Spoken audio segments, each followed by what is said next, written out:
Okay, so I've discussed controlled flow. I've discussed uh, belt math, item chokes, and factor splits on my engines videos, but I decided to put all of these three concepts in one video right here.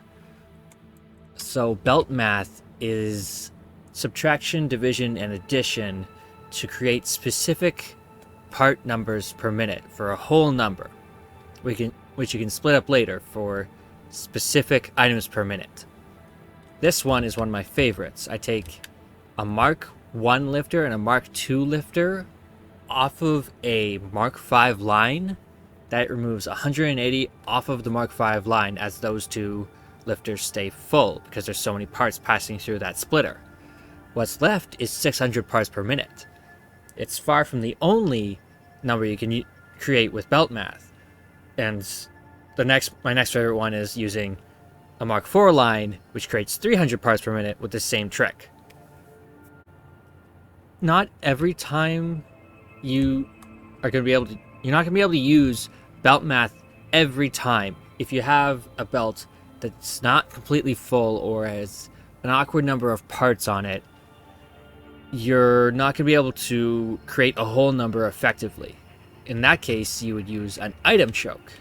An item choke takes parts in and limits them using other lower tier belts. A Mark 4 line plus a Mark 2 line again creates 120 parts per minute. You add another Mark 2 line on there, you got 720. You use two Mark 2 lines and a Mark 1 line, you got 300. Two Mark 2 lines and a Mark 4 line, 720. It's not as versatile as belt math, but when you're working with awkward number of parts and you want to even it out to a specific number, an item choke will do in a pinch. And you can just use a smart splitter to remove the excess over the top. Now, creating whole numbers with either of these techniques makes it useful for splitting, particularly factor splitting, which allows for odd number splitting evenly in one split tree, beyond just splitting things into 2 or 3. The way it works is it takes one belt in, it splits into 2 mergers. Those mergers then set them to splitters to split 3 ways, and 1/6 of the total input gets merged back into the 2 mergers. Now, this actually increases the rate of parts per minute going to each of the splitters, and because of splitter logic always going left, center, right, whenever divvying up items sequentially, it will actually put every item into every machine every single time. So you don't have to worry about it flubbing its belt math at all.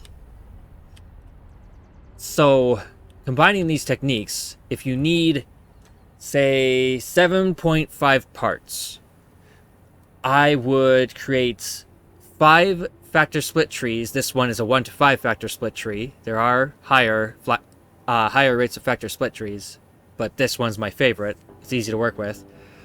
So if I want 7.5 parts per minute, I would create 4 of these, and from one belt, I would load in 150, split it 4 ways, and then those 4 quarters of 150 will split up 5 ways and create 7.5 parts per minute. If you need 37.5 parts per minute, you do the same, but you load in 750 parts per minute. That can altogether that loads 20 machines, and that's the form factor I've rather stuck to after I started incorporating factor splits into my engine designs from assembler engine and onwards. Manufacturer engine, the mixer engine, even the refinery engine over there.